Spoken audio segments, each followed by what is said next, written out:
तुमचं मन सतत अस्वस्थ राहतं का? लहान गोष्टींनीही मन दुखावलं जातं का? आजची ही शिवकथा तुमच्या मनाला खोल शांती देऊ शकते. एक काळ असा होता जेव्हा चंद्राला आपल्या सौंदर्याचा आणि तेजाचा फार अभिमान झाला होता. दक्ष प्रजापतींच्या कन्या असूनही त्यांनी इतर पत्नींकडे दुर्लक्ष केलं. यामुळे दक्षांनी चंद्राला श्राप दिला. तो श्राप असा होता की चंद्र हळूहळू क्षीण होत जाईल.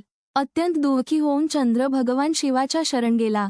भगवान शिवांनी चंद्राला पूर्ण मुक्त केलं नाही, पण त्याला आपल्या मस्तकावर स्थान दिलं. म्हणून चंद्र वाढतो, घटतो, पण कधीच संपत नाही. संदेश: जो शिवाच्या शरण जातो तो नष्ट होत नाही, तो रूपांतरित होतो. जर तुम्हाला मनशांती हवी असेल तर प्रत्येक सोमवारी हे 3 नियम पाळा. 1. नमः शिवाय 11 वेळा. 2. दूध, पांढऱ्या वस्तूंचं दान. 3. राग आणि नकारात्मक शब्द टाळा. अशा शिवकथा, उपाय आणि ऊर्जा दर आठवड्याला पाहायच्या असतील तर आत्ताच सबस्क्राईब करा प्रियाज डिवाइन फ्लो.